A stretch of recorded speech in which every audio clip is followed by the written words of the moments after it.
नशा क्यों करते हैं या एक बार नशा करने के बाद बार बार नशा क्यों करते हैं। मैं डॉक्टर निधि जैन बुखारिया साइकेट्रिस्ट इंदौर से आज आपके साथ डिस्कस करूंगी नशे के बारे में। सबसे पहले हम डिस्कस करेंगे कि नशा क्या होता है, कौन से नशीले पदार्थ हैं जिनका लोग नशा करते हैं।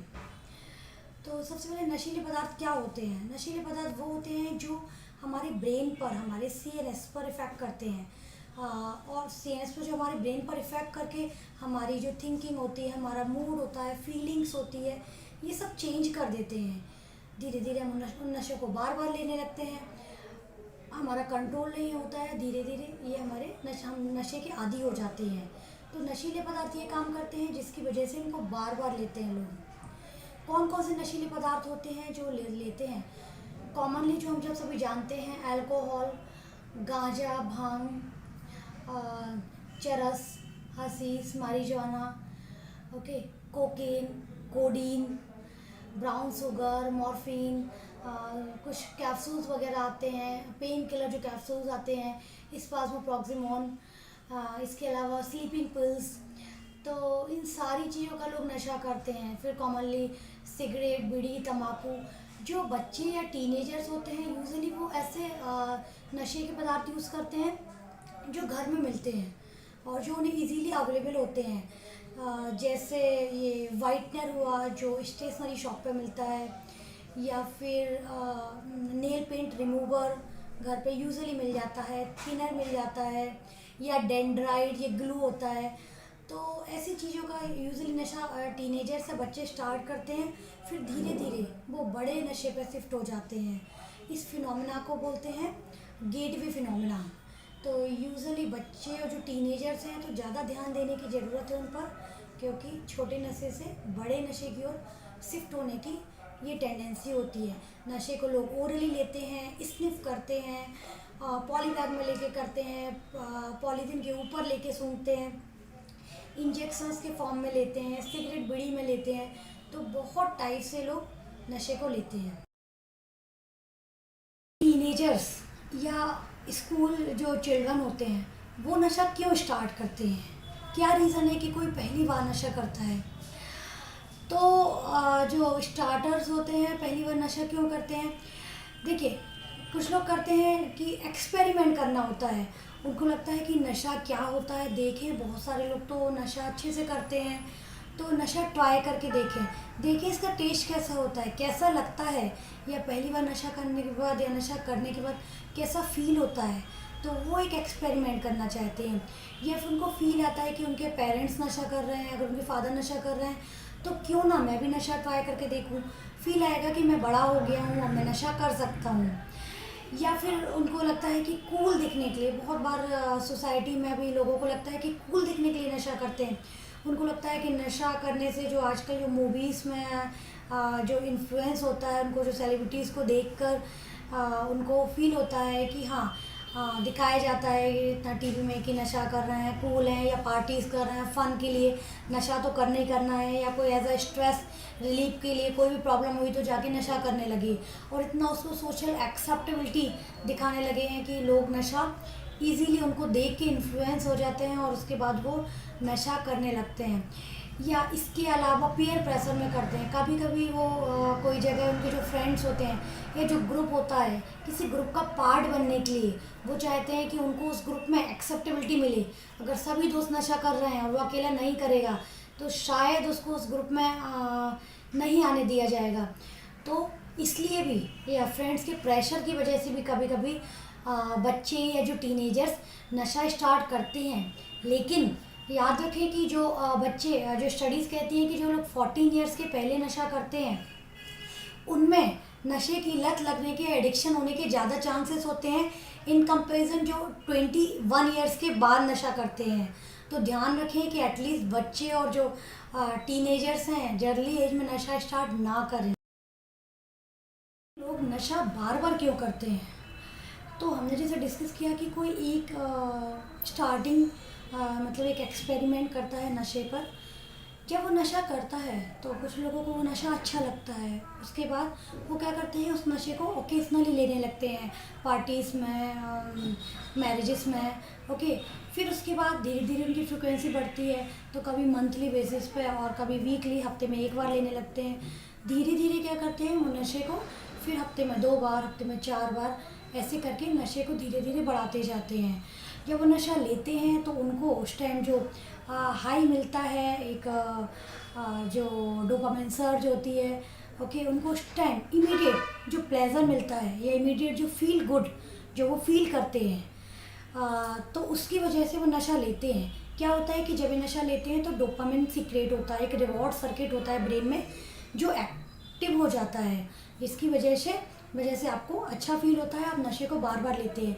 या फिर कुछ लोग क्यों लेते हैं कि जब वो नशा लेते हैं तो इमीडिएट तुरंत उनका जो उनको प्लेजर फील होता है, या फिर उनकी एंग्जाइटी जो डाउन होती है, उनका कोई प्रॉब्लम होता है उसको उस टाइम के लिए, क्योंकि ब्रेन जो सप्रेस होता है तो उस टाइम उनकी प्रॉब्लम है जो भी है वो भूल जाते हैं। तो ऐसे में उनको लगता है कि हाँ, ये पॉजिटिव रीइंफोर्समेंट उनको फील होता है कि हाँ नशा करना चाहिए, और वैसे करके उसकी फ्रिक्वेंसी और वो बढ़ाते जाते हैं। लेकिन याद रखें, कहीं ना कहीं ये जो नशा रिपीटेडली या जो एडिक्टेड होते हैं, इनके लिए कहीं ना कहीं जेनेटिक वल्नरेबिलिटी होती है।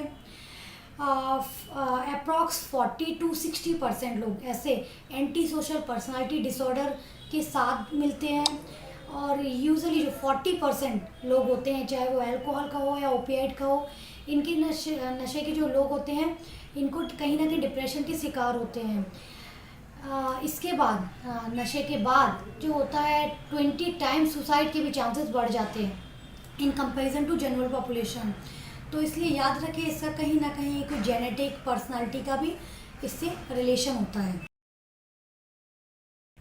कब कहते हैं कि नशे पे डिपेंडेंस हो गई, मतलब नशे की लत लग गई, तो अगर जब इंसान लेता है बार बार, जैसे वो ले रहा है बार बार लेने लगता है, रेगुलर बेसिस पे लेने लगता है, तो एक टाइम आता है कि धीरे धीरे उसका जो एक नशा होता है ना, नशे की उसी सेम क्वांटिटी पे उसको वो प्लेजर नहीं मिलता जो पहले कम क्वांटिटी पे मिल रहा था।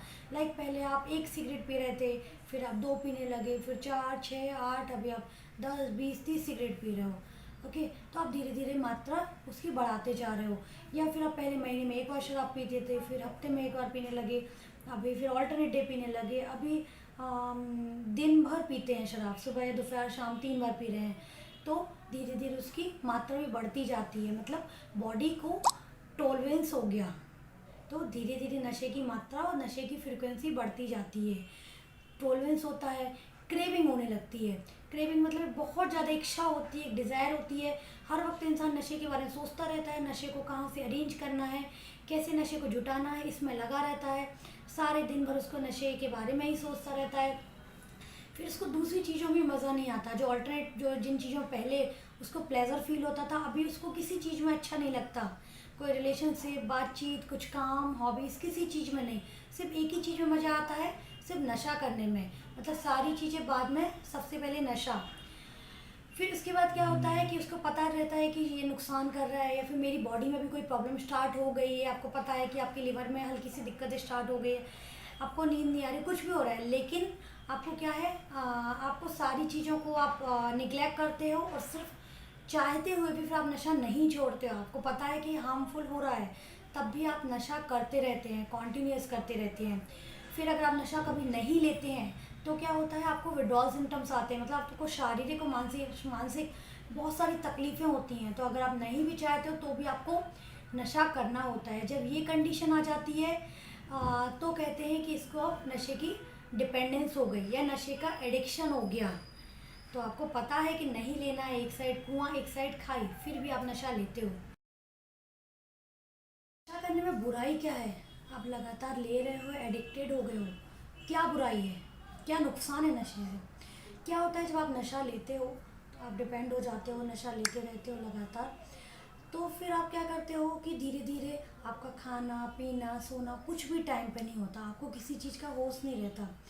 फिर धीरे धीरे आपके रिलेशनशिप में आपको ना इंटरेस्ट होता है, ना आपके पास टाइम होता है। आपका जो सोशल आपका जो बिहेवियर होता है, लोगों से मिलना जुलना, काम, वो आप कुछ नहीं कर पाते, क्योंकि आप नशा करके कुछ भी नहीं कर पाते। फिर आपके धीरे धीरे रिलेशनशिप, आपका काम, ये सब चीज़ इफेक्ट होने लगता है। आप काम पर भी जाते हो तो वहाँ भी अगर आप बच्चे हैं तो पढ़ाई करने मन नहीं लगेगा, करियर पे ध्यान नहीं रहेगा, क्योंकि पूरे टाइम तो नशे को ही अरेंज करना है ना। और अगर आप ये करते हो, जॉब वगैरह कर रहे हो, अगर आप जॉब कर रहे हो तो उसमें आप धीरे धीरे छोटी छोटी मिस्टेक्स करने लगते हो, आपका कंसंट्रेशन नहीं होता है, आपको वहाँ पर काम करने में मन नहीं लगता है। आप जो मिस्टेक्स करते हो या नशा करके जाते हो तो धीरे धीरे आपके काम में गड़बड़ी होती है, आपकी जॉब में इरेगुलरिटीज़ हो जाती है, आपको बहुत बार गैप चाहिए होते हैं, नहीं जा पाते हो नशे की वजह से, तो धीरे धीरे आपकी जॉब भी बहुत बार चली जाती है। ऐसे फिर स्ट्रेस लेवल बढ़ता है, फाइनेंशियल प्रॉब्लम बढ़ती है। एक साइड नशे में बहुत सारा पैसा खर्च हो रहा होता है, लोग 1,000 रुपये से 2-3 हज़ार रुपये पर डे के हिसाब से भी नशा करते हैं। तो एक साइड आपका फाइनेंशियल वहाँ लॉस हो रहा होता है, और दूसरा आपका जो जॉब वगैरह होती है उसमें प्रॉब्लम होने लगती है। आपकी जो सोसाइटी होती है उसमें भी आपसे कुछ लोग दूर जाने लगते हैं, या फिर जो सोसाइटी में आपकी रिस्पेक्ट थी, क्योंकि आप जब नशा कर लेते हो तो कभी आपका किसी किसी टाइम आपके अंदर इनिबिशन, मतलब जो इनिबिशन होना चाहिए वो नहीं रहता, जजमेंट नहीं रहता, तो आप कुछ भी ऐसी हरकत करते हो जो जिसकी वजह से आपकी इमेज कहीं ना कहीं डाउन होती है, और आप लोगों से, सोसाइटी से, अपने खुद के घर वालों से दूर होने लगते हो। ऐसे में क्या होता है, अगेन स्ट्रेस लेवल बढ़ता है, और फिर आप नशा और कंज्यूम करने लगते हो, और ज़्यादा नशा करने लगते हो। धीरे धीरे क्या होता है कि आपकी फ़िज़िकल प्रॉब्लम, आपको सभी को पता ही है कि जब हम टोबैको या ये सब लेते हैं, सिगरेट बीड़ी, तो इससे टोबैको से आपका ओरल कैंसर के चांसेस रहते हैं। सिगरेट बीड़ी या स्मोकिंग से आपके लंग्स के कैंसर है, लंग्स की प्रॉब्लम्स के चांसेस रहते हैं। आप जो गांजा भांग वगैरह लेते हो उनकी वजह से मेंटल प्रॉब्लम के बहुत ज़्यादा चांसेस रहते हैं। और जो शराब वगैरह आप लेते हो, अल्कोहल के जो ये अल्कोहल से आपके लिवर फेलियर, लिवर सिरोसिस के चांसेस रहते हैं। कोई भी आप जो इंजेक्शंस लेते हो, इंजेक्शंस से आपको जो शेयरिंग करते हैं उससे हिपेटाइटिस, HIV, एड्स के चांसेस रहते हैं। तो धीरे धीरे आपको सब पता है कि इन सब चीज़ों के चांसेस बढ़ जाते हैं। इन सारी चीज़ें, फिजिकल इलनेस की प्रॉब्लम रहती है, और इसके अलावा मेंटल इलनेस की भी, जैसे गांजा भांग या फिर अल्कोहल वगैरह में भी रहती है कि गुस्सा आने लगता है, नींद नहीं आती है, चिड़चिड़ापन आने लगता है, रिलेशनशिप ख़राब होते हैं, और आपको क्या, बहुत बहुत शक की बीमारी होने लगती है। आपको सभी पे शक होने लगता है, अपने स्पाउस पे, जो आपके हस्बैंड है, वाइफ, उसके कैरेक्टर पर डाउट होने लगता है। हेलुसिनेशंस होने लगते हैं, कभी कभी किसी नशे की वजह से कुछ भी दिख रहा है, कुछ भी फील कर रहे हैं बॉडी पे। तो ऐसे बहुत सारी फिज़िकल और मेंटल प्रॉब्लम्स होती हैं नशे की वजह से। तो नशा कहीं भी, किसी भी चीज़ का, किसी भी टेंशन का, किसी भी प्रॉब्लम का कोई भी सॉल्यूशन नहीं है, सिर्फ है तो कहीं ना कहीं स्लो पॉइजन। सवाल आता है कि जब पता है कि इतनी सारी प्रॉब्लम्स हैं, इतने सारे हार्मफुल इफ़ेक्ट्स हैं इसके, तो इंसान नशा करने के बाद एक बार छोड़ क्यों नहीं पाता है? उसको पता चल गया कि इट्स नॉट गुड, तो छोड़ देना चाहिए, क्यों नहीं छोड़ पाता है? इसका रीज़न क्या होता है कि जब वो नशा एक बार लगातार जैसे करता है, स्टार्टिंग में एक बार, फिर बार बार, और एक बार एडिक्टेड हो जाता है, तो फिर जब वो नशा छोड़ता है तो उसको बहुत ज़्यादा फिज़िकल और मेंटल प्रॉब्लम होती है। मतलब उसको मेंटली, उसको बहुत ज़्यादा क्रेविंग होगी, उसको नशे की बार बार इच्छा होगी, और अगर फिज़िकल प्रॉब्लम भी होती है, अगर जैसे वो तम्बाकू वगैरह, टोबैको जो ले रहा है, अगर नहीं लेगा तो चिड़चिड़ापन सा होगा, कुछ लोगों को कॉन्स्टिपेशन होता है, ढंग से नींद नहीं आती है। अगर शराब वगैरह ले रहा है और शराब वगैरह अचानक से छोड़ देंगे तो क्या होगा, हाथ कांपने लगेंगे, घबराहट होगी, नींद नहीं आएगी। कभी कभी ऐसा होता है कि झटके तक आ जाते हैं, जो सीजर अटैक होता है, फिट्स आ जाते हैं, या फिर कभी कभी ऐसे अचानक से छोड़ने पर डेलीरियम में, मतलब सब कुछ भूल जाते हैं, याददाश्त जो होती है, कुछ भी बोलने लगते हैं। इस टाइप का ऐसे इफ़ेक्ट्स होते हैं, मतलब बहुत सीरियस इफ़ेक्ट तक हो सकते हैं। या फिर अगर जो ये जो ब्राउन शुगर वगैरह ले रहे हैं, स्मैक ले रहे हैं, या कैप्सूल्स वगैरह ले रहे हैं, तो उनमें क्या दिक्कत होती है कि जब वो अचानक से नशा छोड़ते हैं तो उनके सिक्रीशंस बढ़ जाते हैं, उनके नोज़ से वाटरिंग, पानी आने लगता है, आंखों से पानी आता है, लूज़ मोशन होने लगते हैं, बहुत स्वेटिंग होती है, बहुत घबराहट होती है, बहुत ज़्यादा बॉडी एक होता है, हाथ पैर बहुत दर्द होते हैं, तो बहुत ज़्यादा परेशान हो जाते हैं। स्लीपिंग पिल वगैरह अगर लगातार के बाद छोड़ते हैं तो नींद आने में दिक्कत होने लगती है। तो ऐसे जो भी नशे होते हैं, जब वो लगातार लेने के बाद छोड़ते हैं तो विड्रॉल सिम्टम्स आते हैं। किसी भी काम में कंसंट्रेशन नहीं होता है, घबराहट, बेचैनी, चिड़चिड़ापन, गुस्सा, ये सभी चीज़ें फिजिकली और मेंटली विड्रॉल सिम्टम्स होते हैं। कुछ नशों में फिजिकल विड्रॉल सिम्टम ज़्यादा होते हैं तो कुछ में मेंटल। तो जो अलग अलग विड्रॉल सिम्टम्स होते हैं उनकी वजह से, और जो एक क्रेविंग होती है नशे को करने की, जो एक इंटेंस डिज़ायर जिसकी वजह से वो दूसरे किसी भी चीज़ में, किसी वर्क पर कॉन्सेंट्रेट नहीं कर पाता है, तो इन वजह से इंसान नशा फिर छोड़ना भी चाहता है बट वो हेल्पलेस हो जाता है। चाह के भी वो नशा नहीं छोड़ पाता है। पहले जो मज़े मज़े में जो नशा स्टार्ट किया गया था, अब उसको दीमक की तरह खाने लगता है, लेकिन वो कुछ नहीं कर पाता उस टाइम। अब लास्ट क्वेश्चन है कि अगर नशा करने लगे और एक बार उसके एडिक्टेड हो गए तो अब क्या करें? क्या कोई सॉल्यूशन है? यस, सॉल्यूशन है।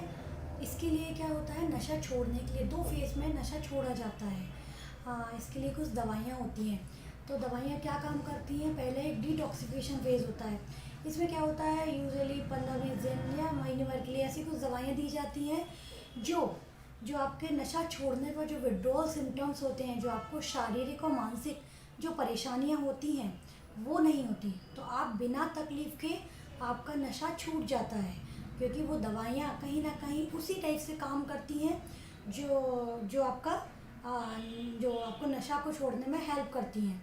ठीक है, तो इसके साथ आपको बहुत कम, बिना तकलीफ़ का कहो बहुत कम तकलीफ़ के साथ आप नशा छोड़ सकते हो। एंड सेकंड, उसका मेंटेनेंस फेज़ होता है। तो उसमें क्या होता है कि थोड़ा सा लॉन्ग टर्म दवाइयाँ दी जाती हैं, जिसमें कुछ ऐसी दवाइयाँ हैं जिनसे इच्छा कम हो जाती है, या फिर लेने का मन नहीं करता, या फिर नशा लेने के बाद उतना प्लेजर नहीं मिलता। ऐसी कुछ दवाइयाँ अलग अलग नशे के हिसाब से होती हैं, वो दी जाती हैं, जिसके बाद लॉन्ग टर्म पे इंसान नशा छोड़े रह सकता है। इसके साथ में क्या होता है, अगर ये दवाइयाँ कभी कभी लॉन्ग टर्म लंबी भी चलती हैं, लेकिन कुछ नशे में या जिन्होंने बहुत ज़्यादा समय से ले रहे हैं, लेकिन तब भी ये दवाइयाँ आपके नशे के हिसाब से मच बेटर हैं। क्यों? क्योंकि ये सेफ़ हैं, इनके कोई अदर साइड इफ़ेक्ट नहीं है। इनको आपको लेने के लिए कोई भी क्रिमिनल एक्टिविटीज़ में, ऐसे इलीगल ये एक्टिविटीज़ में इन्वॉल्व नहीं होना पड़ेगा, क्योंकि ये सोसाइटी में एक्सेप्टेबल हैं, आपको मिल जाती हैं, या डी एडिक्शन जो सेंटर्स होते हैं वहाँ मिल जाती हैं, या जो साइकेट्रिस्ट होते हैं उनके पास ऐसी कुछ दवाएं होती हैं जो वहीं मिलती हैं। तो ऐसी दवाइयों के देने से आप ले सकते हो, ये सेफ़ होती हैं। इसके अलावा आपको पैसा भी बहुत कम, जहाँ आप 1000-2000 रुपये 3000 रुपये पर डे का स्पेंड कर रहे थे नशे में, आप दवाइयों 50-100 रुपये में ही आपकी दवाइयाँ आ जाती हैं। तो आप इसके अलावा आप मतलब सेफ़ रहती हैं। आप इजीली कहीं भी इनको लेके जा सकते हैं, अपने हिसाब से ले सकते हैं, कहीं भी आपको किसी से डर के लेने की ज़रूरत नहीं होती है, छुप के लेने की ज़रूरत नहीं होती। सिर्फ आपके पॉकेट में वो दवाई होती है और आप अपने रेगुलर फिक्स टाइम पे लेते हैं। जैसे नशा होता है तो आप उसे दिन भर लेते रहते हैं, बट इसमें उसका फिक्स टाइम होता है। सिर्फ 1 और 2 टाइम्स आपको मेडिसिन लेनी है, लेकिन उसके साथ आप एक अच्छी, जिसमें आप अपने रिलेशनशिप मेंटेन कर सकते हैं, अपनी जॉब पे जा सकते हैं, अपना काम कर सकते हैं, एक अपनी एक नॉर्मल जैसी लाइफ होती है, रूटीन, सोना जागना, सारे काम आपके रूटीनली हो सकते हैं। तो यही है। इसके अलावा कुछ थेरेपी होती है, मोटिवेशनल इन्हेंसमेंट थेरेपी, एमईटी होती है, जिसमें कुछ तरीके बताए जाते हैं कैसे नशा छोड़ें, क्या कर सकते हैं। जो मोटिवेट नहीं है उनको मोटिवेट करने के लिए क्या कर सकते हैं, क्या तरीके होते हैं। अगर ज़्यादा क्रेविंग होती है तो उसके लिए हम क्या सोच सकते हैं, कैसे रह सकते हैं। तो ये बहुत सारी चीज़ें, तो ये थेरेपी होती है इसके साथ में। तो यही चीज़ें हैं जिनसे हम नशा छोड़ सकते हैं। जहाँ भी प्रॉब्लम होती है, याद रखिए वहाँ सॉल्यूशन होता है। तो ये वीडियो शेयर कीजिए ज़्यादा से ज़्यादा लोगों तक, एटलीस्ट उन लोगों तक कि जो लोग नशा करते हैं और उन्हें लगता है कि अगर नशा छोड़ेंगे तो इतनी तकलीफ़ होती है, और बार बार वो फेल्ड अटेम्प्ट करते हैं, नशा छोड़ने का ट्राई करते हैं, बट उनको जो इतनी प्रॉब्लम होती है, विड्रॉल होते हैं, जिसकी वजह से वो चाह कर भी उनकी फैमिली, सोशल लाइफ, ऑक्यूपेशन सब में प्रॉब्लम होने की बाद भी वो नशा नहीं छोड़ पाते हैं। तो एटलीस्ट उन्हें पता चले कि नशा अगर जो लोग करते हैं और डिपेंड भी है तो उसके लिए भी सॉल्यूशन है। थैंक यू, नमस्ते।